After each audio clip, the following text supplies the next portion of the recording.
እንደዚህ አይነት ደም የሚያፋስስ ተግባር ባልተረጋገጠ ዜና ያደረጉ የሚሰሩ ሰዎች በህግ ሊጠይቁ ይገባቸዋል። የህዝብን ደም በማፍሰስ ማህበረሰቡን ላልተገባ የሆነ ጥላቻ ስሜትና ለርስ በርስ መጠፋፋት ስሜት ይዞ ለመሄድ ምክንያት እየሆኑ ስለሆነ እነዚህ ካልተጠየቁ ማን ነው ሊጠይቅ የሚገባው? ሀገር የፈረሰው ትናንትና ሩዋንዳና እናስታውሰው እንጂ በሬዲዮ በተሰራጨ ዜና አይደል እንዴ ሀገር የፈረሰው? ምን ማለት ነው? ያ ሁሉ ህዝብ ያለቀው 800,000 ሰው የሞተው ምን እስኪሆን ነው የምንጠብቀው የሚለው ነገር በትክክል ማየት ይፈልጋል።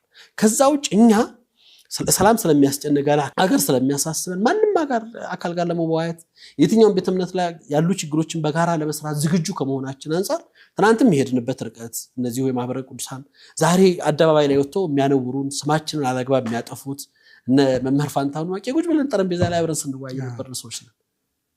ዓላማቸው ግልጽ ነው። ምን እንደሚፈልጉም እየነገሩን ነው። የታጠቀ ኃይላቸውም ያላቸው አደባባይ ላይ ያወሩ ነው። እኛ አይደለም እኮ ስለታጠቀ ኃይል የተናገሩት። ስለ ህዝባችን ስለሚታጠቅ ህዝብ አላወራንም። እንዲታጠቅም አንጠይቅም። የታጠቀ መሳሪያ ሊፈታ ነው ፍላጎት እንኳን እንዲታጠቅ ልጠራ። የታጠቀ ካለ በተለይ አማኝ ሆኖ መሳሪያውን መፍታት ነው ያለበት።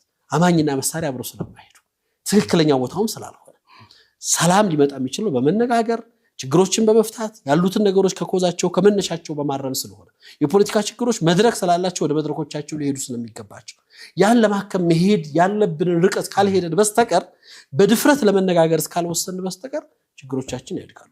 እዚህ ላይ አሁን ከሌ ፈርቶ ከሌ ጀግኑ ምናምን አይደለም።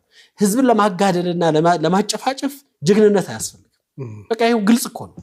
አንተ ውስጥ ላይ ያለ የጥላቻና የተበላሸ ልብ ብቻ ነው የሚያስፈልገው። ከዛ ውጭ ምንም እኔ ለመታገል ትግልን ለመታገል እንግዲህ ኢህአዴግ ስርዓት ፊት ታንክ ፊት ቆመናል እኮ ሀገር ጸጥ ባለበት ጊዜ ስንቆም ያን ጊዜም ስንቆም ግን ለታገልንበት እንኳን ዓላማ በእምነታችን ተገፍተን ቤተ እምነቶቻችን ተደፍረው ያ ሁሉ ዋጋ ስንከፍልበት ሰላማዊ ትግልን ነው አማራጭ አድርገን ያዝነው። እየተገደልን ድንጋይ አንወረውርም፣ እየተገደልንም ነጭ ሶፍት ነው የምናብለበልበው እያልን እኛ የሌላ እምነት ጋር ጉዳይ አይደለም ያለን አጀንዳችን ሌላው እምነት አይደለም እኛን የጎዳን ስርዓቱ ነው ሲስተሙ ነው ብለን ፊት ለፊት የተጋፈጠነው ስርዓቱ ነው። ተገለናል እኮ እንዴ አሳሳ ኮፈሌ አሳሳ ደም ፈሷል። ገርባ ላይ እኮ ደም ፈሷል። ሰዎች ተገለዋል። በ20 ሺዎች የሚቆጠሩ እስር ቤት ተጉዘዋል።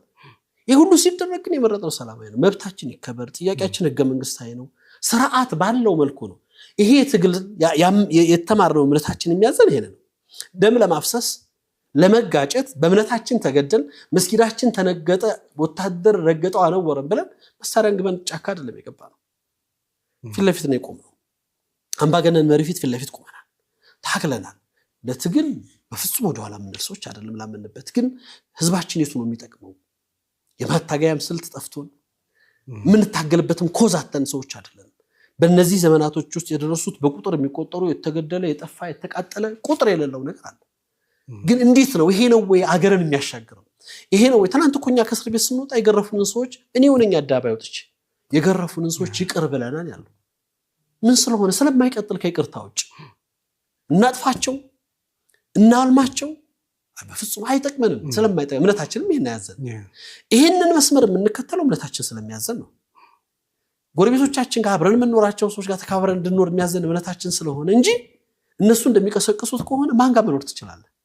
አይደለም። ግን ይሄ አይበችም፣ ለሀገር አይበችም፣ ሀገርን አያሻግርም፣ ነጋችንን አይፈጥርም፣ ትውልዱን ዋጋ ያስከፍለዋል ብለን ስለምናምን ረጋ ብለን ማየትና ነገሮችን በተረጋጋ መንፈስ መፈተሽም መስመር ማስያዝም ስላለብን ነው ይሄን የምናወራው።